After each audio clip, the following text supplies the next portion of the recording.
Hello, friends and gamers, and welcome to another episode of this podcast. We still don't know exactly what to call it, but I enjoy these talks quite a bit. And so much so that me and Wintermute could talk for, well, we planned to start an hour and 40 minutes ago, and yes, we just got sidetracked with political issues and everything all else. So it's one of those things. So today's topic is about the Molotov-Ribbentrop Pact. And so we're going to go into a little bit, and the main idea behind this, the main argument, I suppose, is there's an argument for signing the Molotov-Ribbentrop Pact and an argument against, basically. And we're going to kind of express our reasons why we think that is and kind of go into that. So before we get into that, I think it's worthwhile going over what the basic rules say about the Molotov-Ribbentrop Pact and to explain the ins and outs of how it works. So I'm going to screen share here, and we're going to open up the document here about the Molotov-Ribbentrop Pact. Let's see, which one is it? I think it's this one. Not that one. Okay. Where did it go? There it is. Do you see it on your screen? No. I'm screen sharing though. Your screen sharing? No, I don't. Okay, I'm going to stop mine and we'll take a look at yours. Okay, there we go. I see yours now. Okay. So real quick, what we will do is we'll just run through these provisions, and then we've got a couple comments on the provisions, and then we're going to get into the meat and potatoes of things. So most people are going to be pretty familiar with this. The whole agree not to declare war on each other. Everybody knows that's just a gentleman's agreement. Either side can break it whenever they want. And then sphere of influence, the USSR can annex the Baltic states, Lithuania, Latvia, and Estonia. But that's just a combat move. No combat takes place. They get $1 for that. USSR may attack the eastern half of Poland by combat moves. This they do have to fight, and it does not cause, and this is regardless of Polish alignment to Britain, and then they get $1 for one of those territories. I can't remember which one. And then the USSR may invade Karjala in Finland without Finland aligning to Germany. And then the USSR may not attack Romania or Hungary while those countries are neutral. Okay. Those are the sphere of influence things. Real quick, though, and we had talked about this, just to clarify, when Russia attacks Karjala and they take Karjala, that's it. It ends. Finland goes back to a neutral status. They are not at war with Russia for the rest of the game. Now, they will align to Germany when Germany and Russia go to war if Russia has taken Karjala.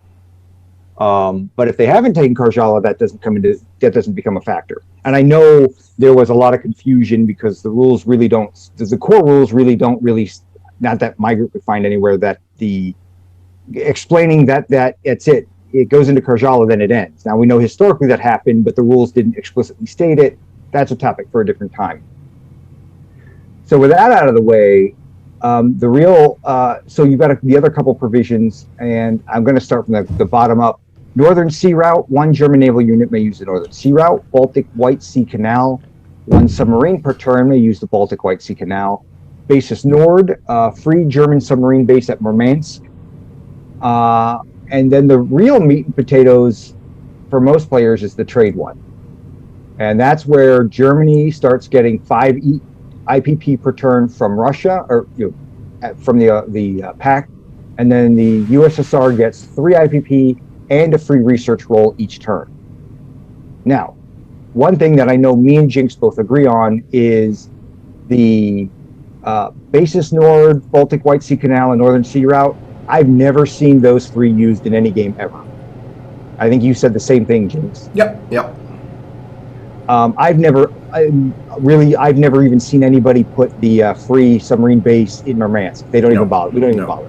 Now, I have no doubt that there are, and I wouldn't mind hearing people talk about this and their experience with it, and whether they go, oh yeah, I do it for this, or I have found it's worth using this for this purpose. I would be totally cool to hear that. And I know some of the expansions might change that, like, was it Grupa Monsoon? U-boats in the Far East might give reasons for okay, now we can use this to kind of use that North Sea route to get over to the Pacific and things like that. But yeah, they just don't really get used. So those are the key points that I wanted to make kind of right off the bat that I knew me and Jinx agreed on when it came to the pact. Now, to get to the main thing that we want to talk about is what are the pros and cons of signing the pact from the German perspective and the Russian perspective. Before we go into that, I want to give my 2 cents on the provisions of the pact, some of the odds and ends about it. So there are some places for, could you scroll down just a little bit on it? I want to look at there we go, perfect. So we have the North Sea route. So that essentially means that German naval unit may use the North Sea route each turn. So there might be some conceivable reason to do that. The problem there is, yes, you can reinforce the Japanese fleet with a German unit, but it's much more like, where are all the IPP convoy routes to raid? Most of it's in the Atlantic. So if Germany has a free submarine, it's mostly going to go in the Atlantic direction as opposed to the Japanese direction, because Japan has a lot of submarines already and it could tackle it there. Now, I know Japan doesn't go to war immediately, so there might be some wiggle room for having an extra unit there, but it's about equidistant to go around either by Africa or down to the Australian convoy lines. It's not quite the same, but close enough. Now, there are times where you might want to do that, is if the British player is very on the ball and preventing your submarines from going. But the Murmansk base doesn't really benefit anybody, because the same distance you can hit towards Canada is equal to from Murmansk as from the Baltic Sea inside there. It's about equidistant. So there's not much reason for that. The only reason you'd actually use that Murmansk port to get a little bit towards Canada is if the Allied player is blocking you in the Baltic with a heavy fleet representation just off the coast of Scotland. And that's hardly ever done. It really is hardly ever done, because Britain's got enough things to worry about. It doesn't need to blockade during that time of the Molotov Pact being signed. So I think that takes care of the North Sea route. It does have some utility, as was the Baltic White Sea Canal. Now, I would say that the developers could do something like, you could send Lend-Lease along the North Sea Canal. I think that would be interesting. I think that would work, make it a bit more utilitarian, but as opposed, I don't see much reason behind it at this point. So Basis Nord we've covered, Baltic White Sea Canal and North Sea route, they're kind of tied together, and the last one we're left with is trade. So as Wintermute said, the USSR gets 3 IPP bonus income and a free research roll, and Germany gets 5 IPPs per turn, every turn that is active. Can I make an observation Absolutely. real quick? It kind of popped into my head as you were talking. I could see, conceivably, that maybe the German player and the Japanese player make an agreement where, okay, the German player is going to do a sub-heavy game, and they want to be able to, in exchange, they go, okay, well, we're not going to, maybe we're going to sacrifice some land aggression to be a little more aggressive at sea for whatever reason, strategic purposes. Yeah. And so we're going to send some of our subs down into the East Indies and down towards Anzac and Anzac or FEC. So what you can do is you can basically tell Japan, well, because we're already going to be down there, assuming we don't get wiped out very early, because the British assets or Commonwealth assets for sub hunting aren't as there aren't as many down that way. If you want to go to war with the FEC or the Anzac early, I will take care of raiding the sub lines, and you can use your subs for combat purposes. That's an option, yeah. I could see that. I'm not saying it's a good option or a bad option. I could just see it as an option where maybe some sort of agreement is made. So in that case, maybe it becomes more advantageous for Germany to just build its subs up there, use the at least one a turn, try to start moving them over to the Pacific for the purpose of reinforcing over there. Rather than having to go all the way down through the Mediterranean. Now we're maybe only talking maybe saving 1 turn, maybe 2. I haven't done the math, so that's another issue. But that kind of popped into my head as a possibility.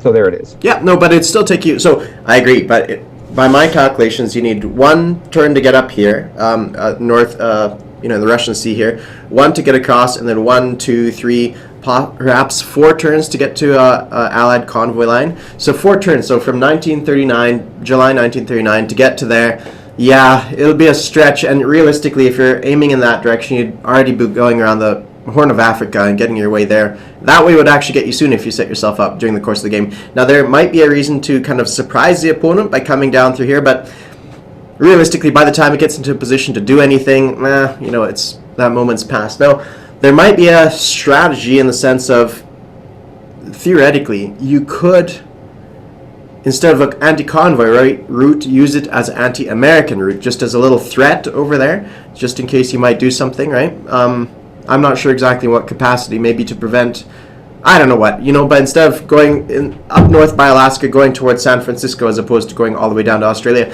there might be some hidden things that we just don't see. But yeah, I'm in agreement with you on this one. Yeah. Yeah, and again, I don't think it's none of these options are slam dunks. No, they're not. They're kind of like maybe tertiary ideas to think about when you're planning an overall strategy, or maybe circumstances are just right where you're like, oh, you know what, I can exploit this now that I know it's an option, and kind of take advantage of it. Yeah, just the generalities. Yeah. So okay, now I think you wanted to talk about trade as the next. Well, trade is the next one. So I think we can go into the arguments for and against and kind of put it together a little bit more. So if you want to have your stance for signing the Molotov-Ribbentrop Pact, I'll take the opposite stance. Well, okay. I will say this. I know the general attitude of players seems to be, a lot of them are saying it's not worth it for Russia to sign it. I don't dismiss it out of hand, and I don't even know whether I'm a 50-50 player, one way or the other. I will say this: I am a wait to see what the game state is every time you play. Yeah. There are definitely times, there are games where I have not signed it, there are games where I have signed it. If I haven't signed it, it opens up a lot of new opportunities that you didn't think about before, which I think we should talk about. If you do sign it, what are your options, and what are you getting out of it versus what the German player is getting out of it?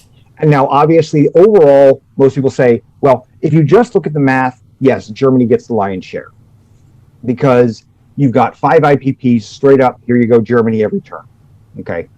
Where USSR gets 3 IPP and a research role.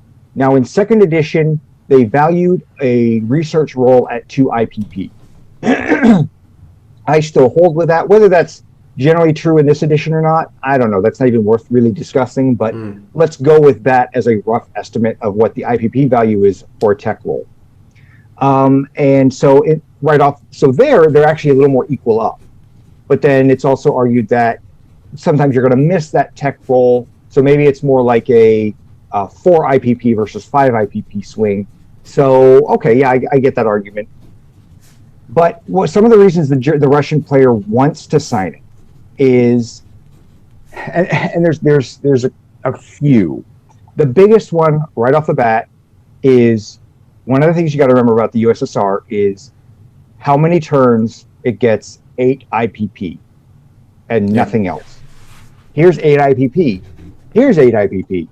Here's 8 IPP. Oh, look, another turn where I'm getting 8 IPP. Oh, you mean I can sign this pact and start getting 11 IPP per turn? Yes, please. Oh, this feels so good. And I can't remember. I can remember how good it felt the last time I played Russia. And I'm like, oh man, this feels good. I can do more things. I can build more things rather than just two artillery a turn or 2 infantry and a militia a turn. I can actually do things. I can start working on things that I've been wanting to get done. And then, God forbid, you're actually loaning money out to China or nationalist Spain to keep them in the fight. That eats up even more money, depending on what the circumstances are. So, in that sense alone, it just feels good for Russia to start getting money. And now, that's not even factoring in the fact that they're probably going to take East Poland right off the bat. They're probably going to take Lithuania. Is that the southmost one? Yeah. They're probably going to take Lithuania right away. They can take Karjala right away. So really, they may actually get $14 right off the bat, depending on the circumstances. And that feels really good for the Russian player to finally get that. So there are reasons, that is a good enough feeling reason to kind of motivate people to get it. Another thing is another thing to consider, and I know we've talked about this one kind of extensively before, is how many IPP or how many tech roles does Russia really need? They don't need as many as you think. No, that's right. Because you can take most of the naval text and just toss them out the window. Now, not always. Some games are going to progress in a very strange way, or you're playing with an expansion that there's motivation for some of those texts that Russia might want. On the other hand, if sometimes the Russian player wants to upgrade the medium factory in Stalingrad right away just to get that tech roll right away. Well, there's 6 IPP to do that right off the bat. Yeah. So that's like an entire turn, assuming you're sending a militia to Spain or something like that. So that eats up like a whole turn of production to do that, to get that extra die roll. Well, maybe you don't need to do that if you sign the pact.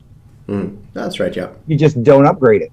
Yeah. You know you're going to get that extra die roll, a couple extra die rolls from that factory. So instead of upgrading that factory, you sign the pact, you get that die roll for the few techs you go for the few techs you really want or need, because there aren't as many as you think that they're going to want. And then later on in the game, they can look at the state of things and go, okay, well, Stalingrad's not really a major front this game, so I don't need to upgrade that factory. Yeah. So I'm not going to worry about it. Yeah. I can save that $6. On the other hand, maybe the German player is threatening Stalingrad. That is going to become a major play for him. So I do want to upgrade that factory so I can start pumping more units down that way. And you can just wait to see how the game progresses. Yeah. That's right. So it in that sense, it gives them a little bit more freedom with that, depending on whether you. Now, of course, maybe the Russian player just doesn't care either way. They were never going to upgrade that factory, and so that's okay too. But I think most players you're either going to sign that pact or you're going to upgrade that. Some people want to do both.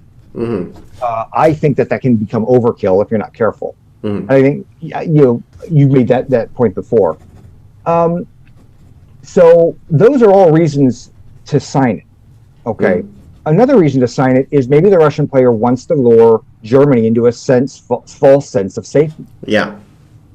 You can set things up in a way where he stacks units at the border in a haphazard way, and he leaves like just a ton of infantry in a zone, but then he's got nothing to support it. So it's kind of like, man, I could really go in there, and if I were to attack that right now, I could kill 10 infantry right away, and or he puts a lot of panzers and he puts a lot of high value units in the zone without infantry to absorb the initial wave of hits. And you're like, man, if I go after that zone right now, I'm going to kill 6 panzers, a couple self-propelled artillery, maybe a fighter, and take a couple infantry with me. And he's not going to have much of a counter if I take that out, because all of his good stuff is over on the other side. So you sign it and you just keep watching. And I know I've talked about this before, where a Russian player they can let their guard down and let a really good German player watch their front and go, you know what, I didn't want to go in for another 2 turns, but hell, he's left the door wide open, so I'm just going to roll right in. Yeah. And he cannot spin on a dime to be able to stop me. Well, the same can happen to Germany, where Germany is, okay, I'm going to build a bunch of subs, and I'm going to build fighters and bombers, and I'm going to just keep harassing Britain, and I'm going to keep them suppressed, and then I'll slowly build up on the Russian front. Well, if you're not careful, though, and you don't put your stuff in the right areas, the Russian player can go, all right, you are devoting 20 IPP a turn to the Russian front, where I'm devoting all of my 30 now, because assuming there's been a couple that's right. barrels. Yeah. Now I can put all 30 of my IPP on that front, and I'm going to outbuild you for the next 2 turns, and you're leaving yourself way weakened. And you know what? Actually, yeah, let's pull this trigger. I'm going to decimate your force, and you are going to have to try to spin on a dime to get over here and stop me. And you may not be able to. You may not have enough factory production within that on that front to be able to pull it off, depending on how you set it up. That is a possibility. So that's another reason the Russian player may want to set it up to, know that they want to attack Germany first, or at least open. Hopefully they get a German player who is not careful with watching themselves, and they leave themselves wide open in an area that it creates a false sense of security. So those are a couple of the key things in my mind that make the pact worth signing from a Russian perspective. What about the German perspective? Generally speaking, if Germany is not going to just go whole hog into Russia right away, it's still probably worth it to sign them. I think so, yeah. Because they just get even if they, get one turn of 5 APP, it's just 5 APP. Great Germany, great Russia. Take your 3 IPP and your tech roll, build your infantry and roll your die. My 5 IPP turns into a self-propelled artillery, which generally speaking is going to be better than your infantry in the grand scheme of things. So from the German perspective, it's usually worth it to sign it. Even if you plan on being particularly aggressive into Russia early on in the game. But the longer you're going to wait, the more, I think the reason to sign it from the German perspective increases even more, because it's just $5 a turn every turn. It's more time for you to build up. It's more time for you to try and harass Britain and keep their sea lines, depleted and keep them starved out. So it just there's a lot of freedom to the German player. Yep, that's right. Yeah. No, I agree with all your points. I don't agree because I'm not supposed to. Well, you are allowed to change your opinion. No, that's right. Yeah. No, but I think you laid out some good reasons for it. Some of them I think have less weight than you put into them, but overall I think you laid out some pretty decent points. Would you allow me to screen share, if at all possible? I don't know exactly how to do this without messing things up. Okay, I'm gonna do something very similar to what you did for now. Okay, this is basically the same thing that you had out there. So, excellent points made, and I'm going to try to make the case too against signing the Molotov-Ribbentrop Pact. But I want to also state that the Molotov-Ribbentrop Pact is too easy to get into and too easy to get out of, I would say. The fact that you can sign it and immediately the same turn get out of signing it, then that really defeats any purpose to sign it, because anybody could break it immediately. There's no penalty towards signing it. There's positives and negatives to signing it, but there's no penalties to getting rid of it, right? So either player can get rid of the pact at any point they want to, and all the provisions of it end immediately. So that's one fact behind it. All right. Okay. So I think both of us can agree on that. For the most part, Germany always wants to sign the pact. It doesn't really hurt them anyway, unless they're going to hit Russia first, even before they go after France. Then for the most part, they're going to sign the pact because it gives them $5 extra each and every turn. And kind of like what you said, is Germany is basically the instigator. It's the driving force between the momentum of the war, and they're usually going to have an economic superiority. And so they're going to be okay with signing it because they can dictate the pace of the war whenever they go into it. So from the German perspective, they usually always want to sign it because it doesn't really hurt them in any way.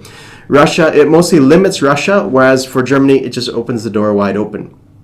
So Russia is limited on attacking Romania and Hungary. So that's kind of worthwhile noting.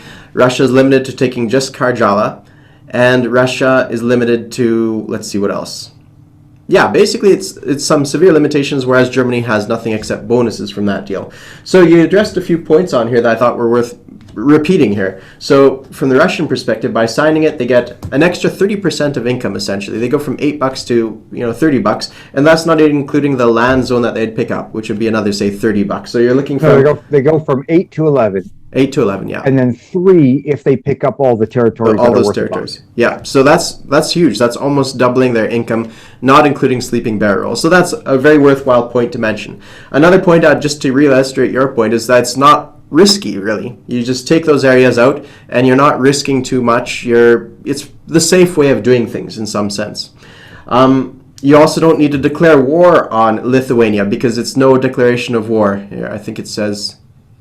Yeah, you just basically you annex them by just doing a combat move. Yeah, you annex, but it's no declaration of war. You just walk into them, which is nice because you have to keep in mind from the Russian perspective, they could only declare war on nations adjacent to Russian homeland, because if they go and declare war against Lithuania, then the Allies can declare war against them. So you might want to keep it a little bit safer and not declare too much beyond that.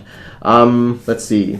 And then the tech thing as well, too, I think is worth mentioning as well, because like you said, is you don't have to upgrade that Stalingrad factory. You simply get the results from the tech. All right, so now I'm going to host like the oppositional points behind it. And one of them you touched on as well is that Russia doesn't need that many techs. Like, how many techs do you think Russia needs? Or name some of the ones that you would get as standard.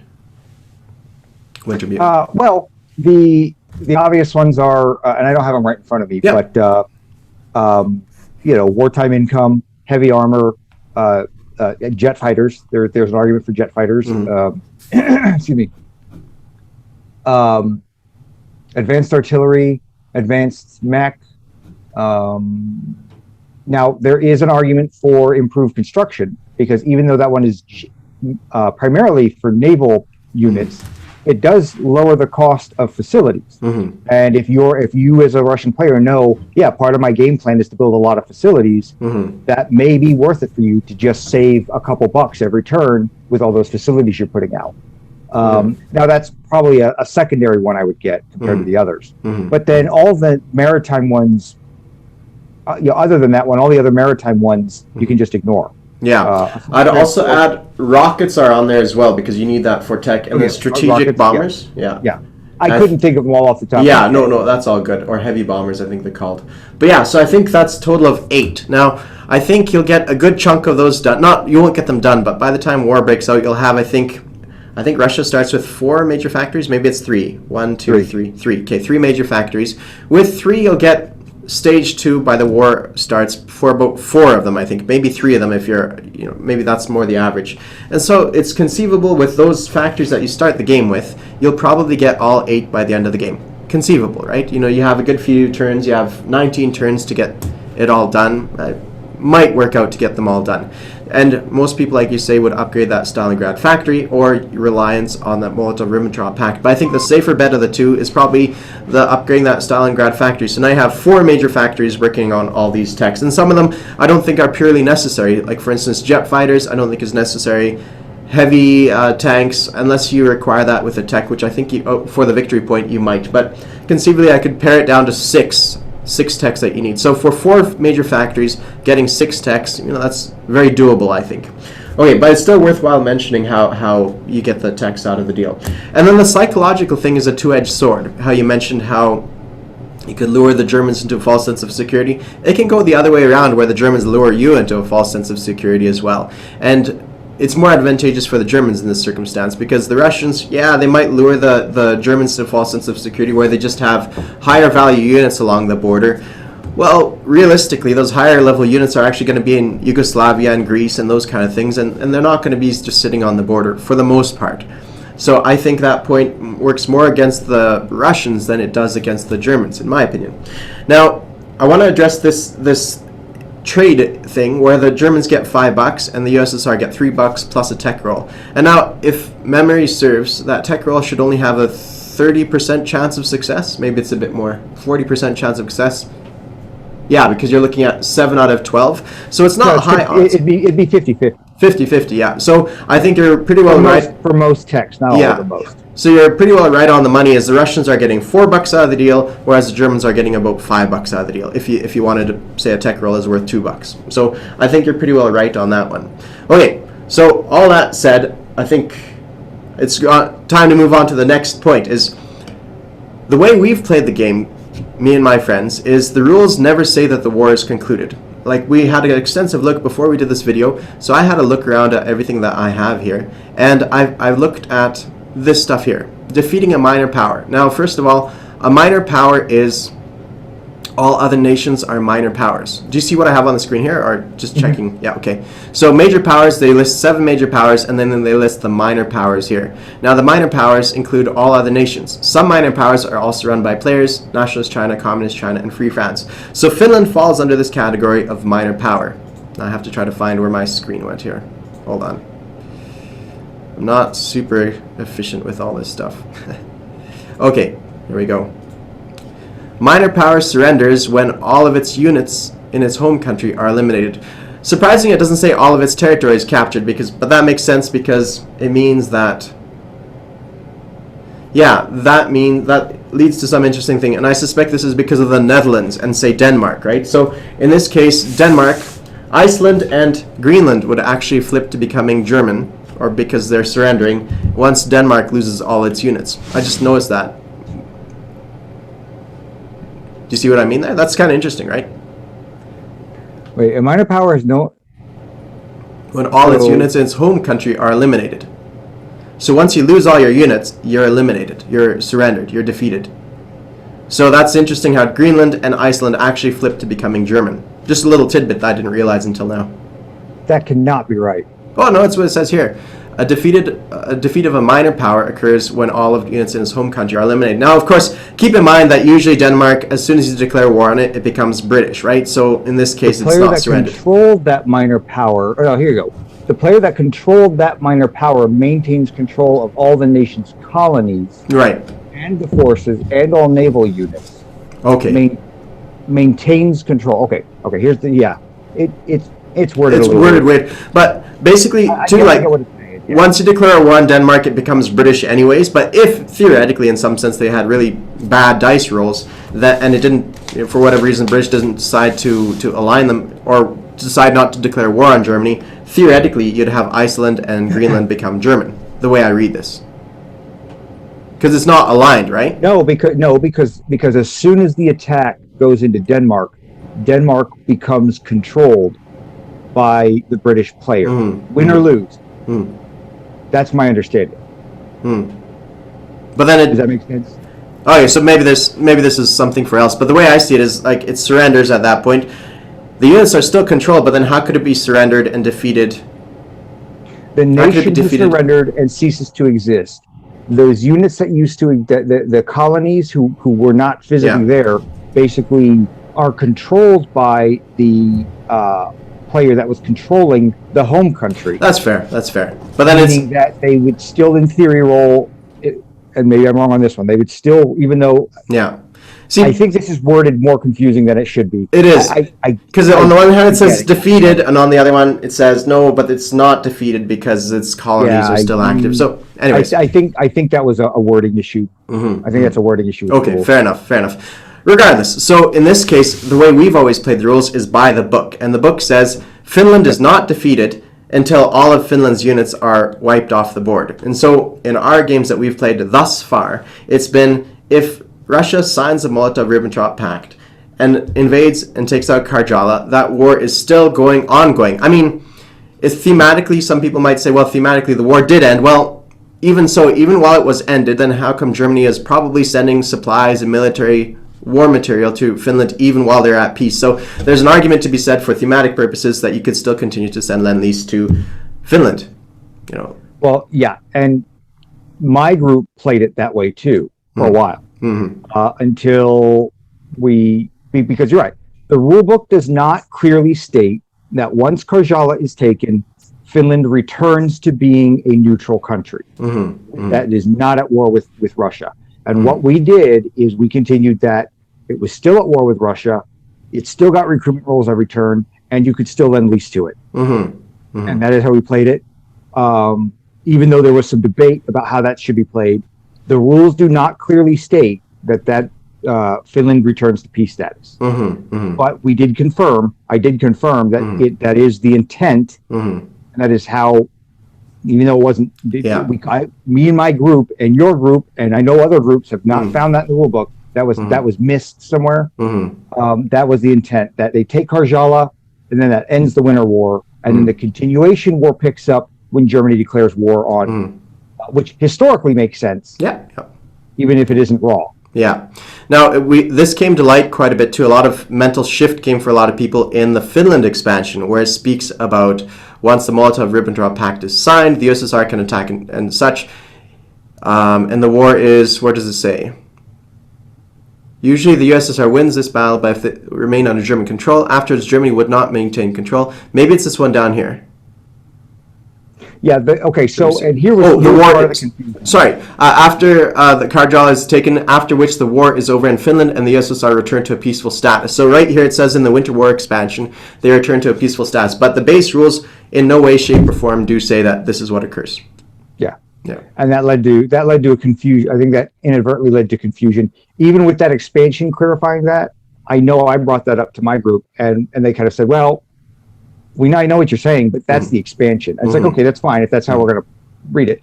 That section in that expansion is talking about the game in general. Again, that was though written for second edition, where maybe that was a little more clearly stated. No, I think you're right.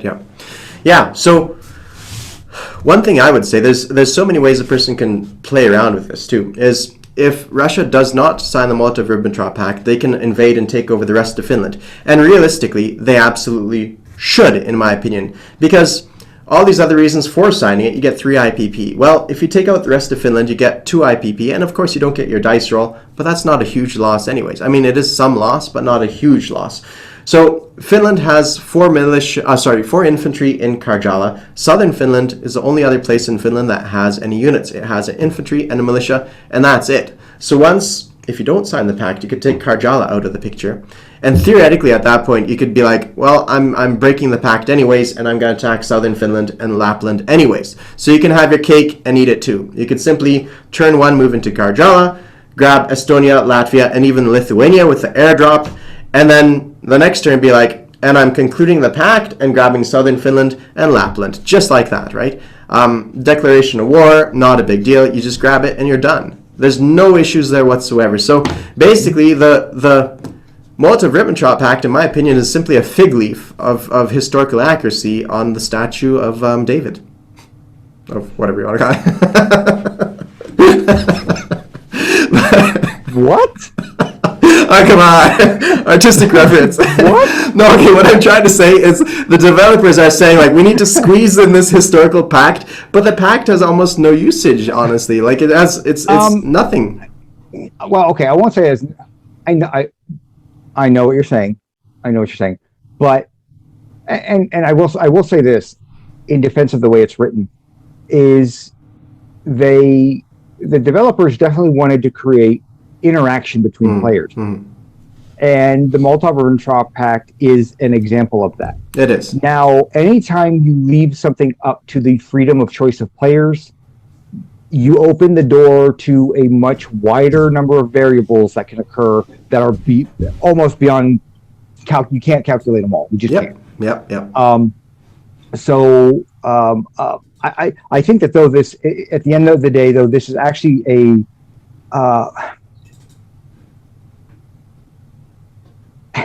and as critical as I can be about having kind of loosely defined rules, and I know we've talked about this a little bit, versus very kind of clear cut and clean rules. This is an example of where I think a kind of a little more loosey goosey kind of the way it's written and just telling players, just figure it out, is probably a good thing. Yeah. Though it can become problematic.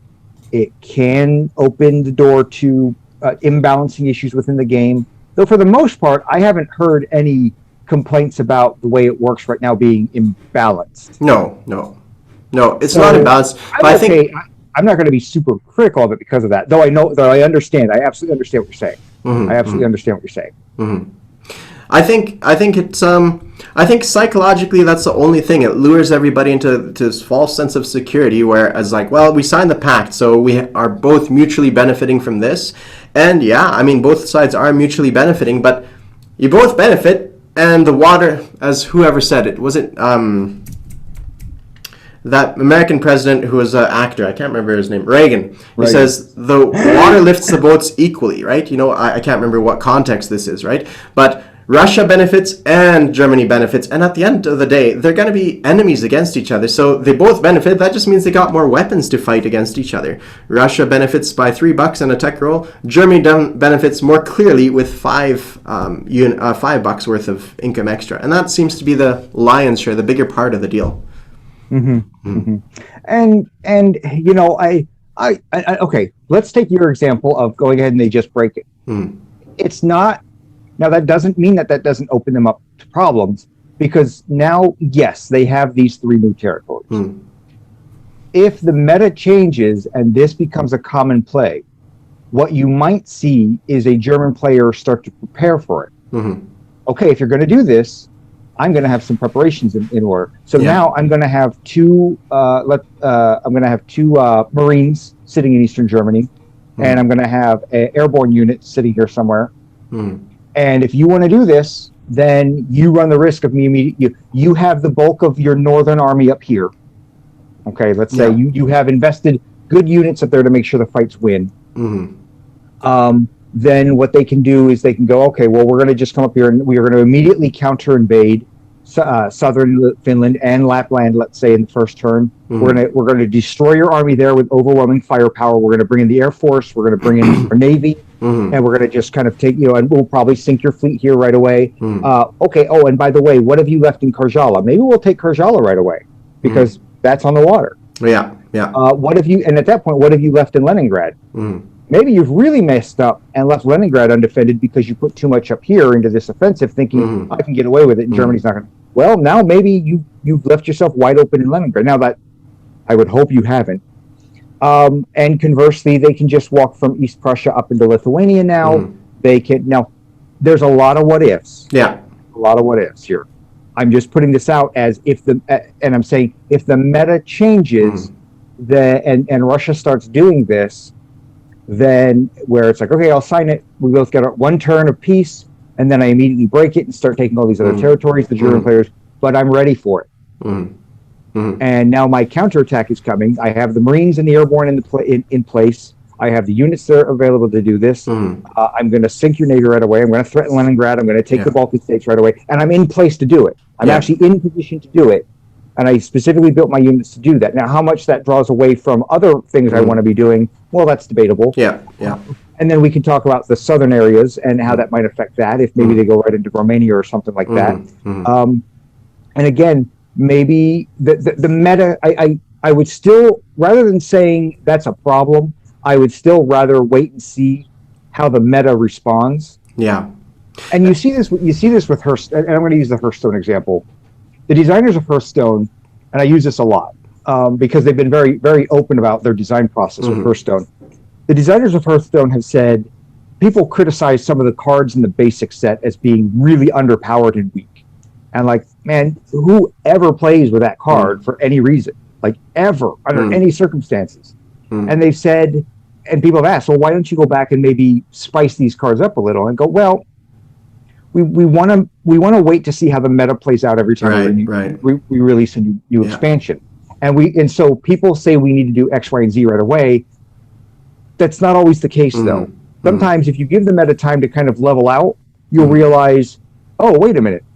This crappy card that I made fun of, 5 sets ago, now fits just the perfect niche. In this expansion, it fills just the perfect mana curve, has just the right stats that you start playing with this crappy card that you've made fun of for the last 2 years. Yeah, that's right. And so bringing that same analogy here, I would say if the meta were to say, Russia comes in and then breaks it the following turn, and they think they're getting away with scot-free with anything, but then Germany learns to immediately start counteracting, immediately start, having units in just the right space, places just enough. Maybe they start putting extra units into Poland with that initial attack, so they don't leave Poland wide open. There's a lot of what ifs there. But I would rather see the meta play out over the next long while and see how it responds. If that becomes a common thing. And that goes back to your main point about seeing how the game goes and then case by case basis signing it or not.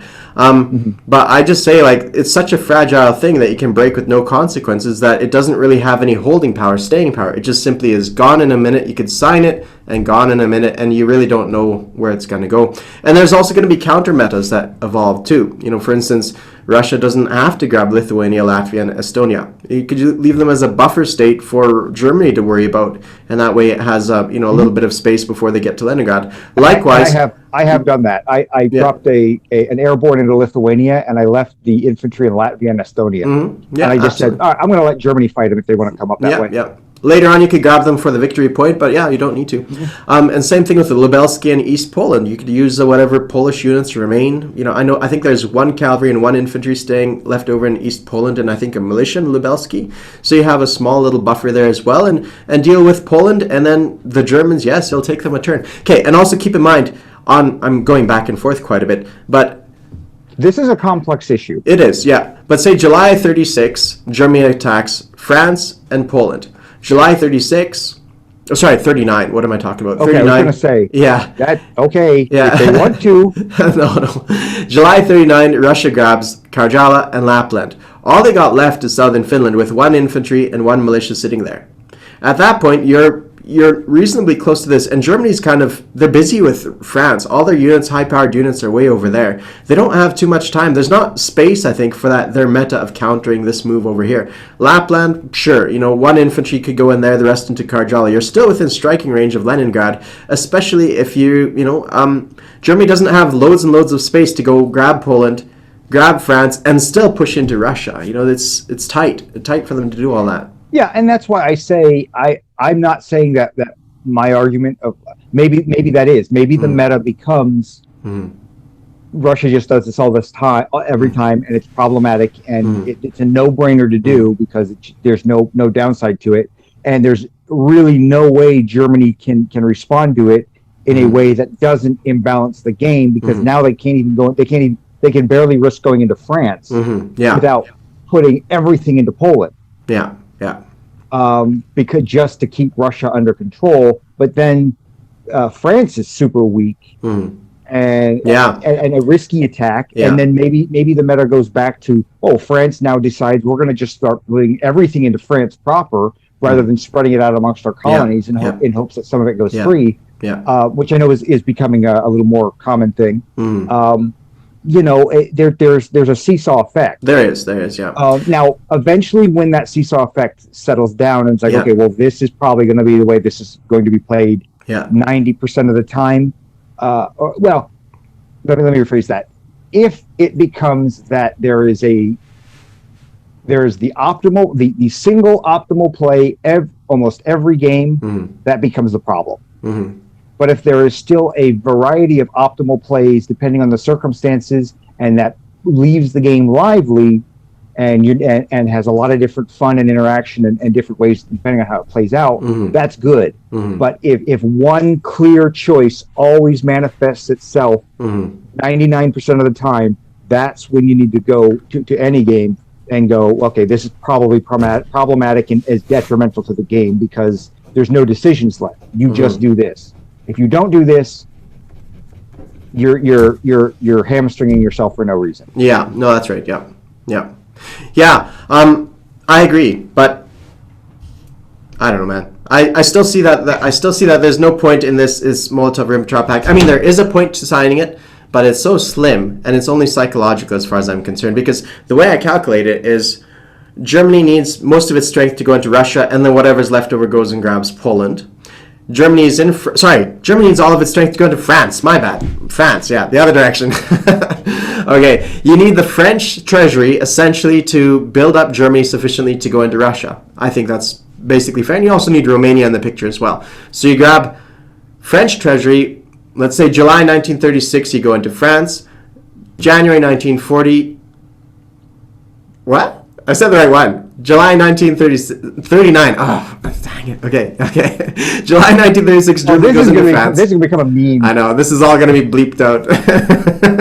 Okay. July 1939, Germany goes into France, gets their treasury. January 1940, Germany builds with the French treasury a bunch of tanks in Germany. July 1940, Germany now moves its units to the front. January 1941, now they're ready to launch their war. That's 4 turns where you can do whatever you want to as Russia. You can grab Karjala, Lapland, Estonia, Latvia, and even Lithuania in turn 1. So you're looking at July 1939. Then you have 1940 January. You could grab southern Finland, and then you're set up for 2 turns to get back into position wherever that may be. Okay, and I get what you're saying. Yes. However, again, the German player from our group, the guy who played Germany the most, I've seen him play games where he hardly built any panzers at all. You don't need panzers. No, he just built infantry and artillery, and he built just enough to kind of take out France, fortify, and just went. It was that when I talk about that slow roll of Japan, creeping barrage, where it just boom, whatever it wants to take, it's going to take with like a stack of 10 infantry and whatever fighters and artillery go with it to support it. And that's basically what he did. He would do that as Germany some games and go, every territory I attack, I will take with overwhelming firepower, and then I will do it again. Was that and Jay? then I will do it again. And then, so you don't have to wait for the good Panzer. And honestly, the last like 2 games he played as Germany, he never blitzed once. Yeah. Well, okay, maybe Paris. Yeah, Paris. I think it's useful in France, but then after that, yeah. Other than that, and even me and John were like, you can blitz, and he goes, yeah, but I don't have to. And we go, yeah, you know what? Here's the thing, though. If he had been at least a little bit aggressive with his blitzing, he would have stymied my response. He would have lost his tanks, but he would have stymied my response. That's right. Yeah. Counter response. It's fine. I'm pointing at my map like people can see it.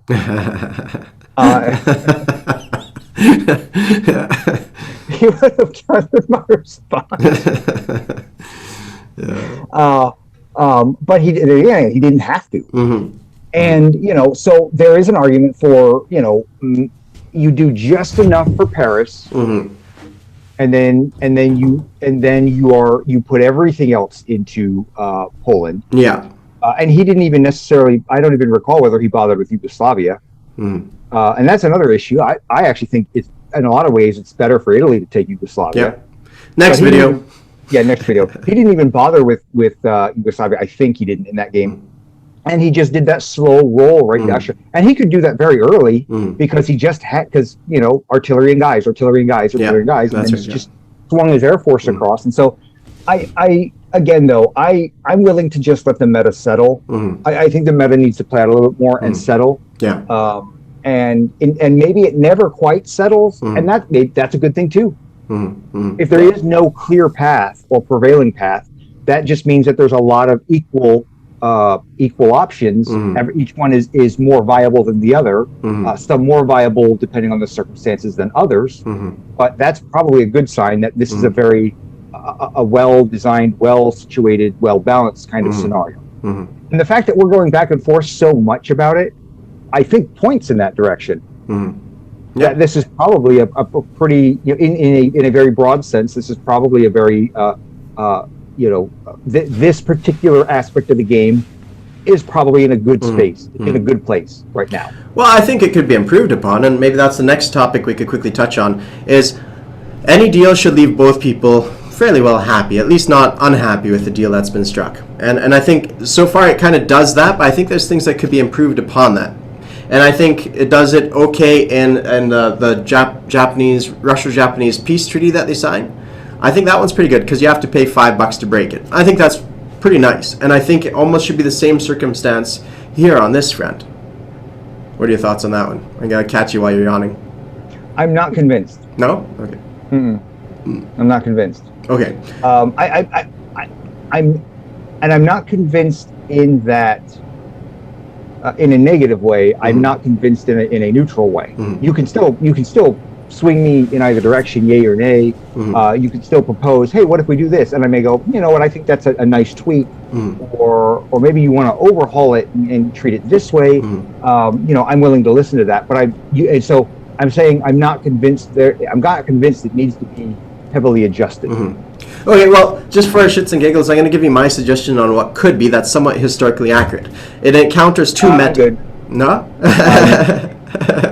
Okay, so it counters two metas. The current meta is Russia pulls everything away from its border, just backs it up to either the cities or a little bit further back in some players, but basically pulls it back because they know what's coming, right?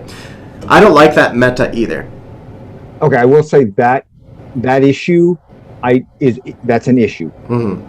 Historically, that's an issue. Yeah.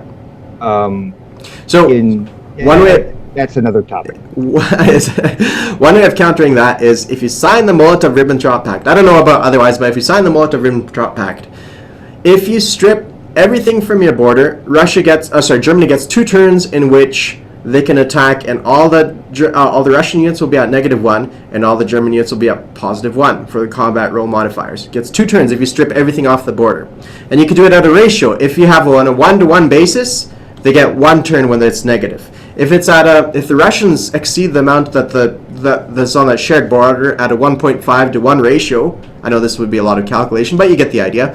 Then they get no penalty whatsoever.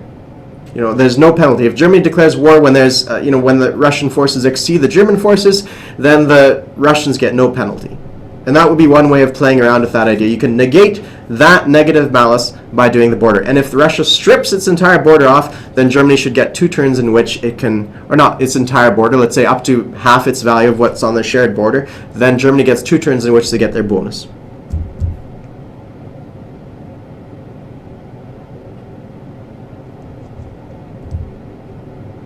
People who are enjoying Hearts of Iron 3 back in the day, they used to have this.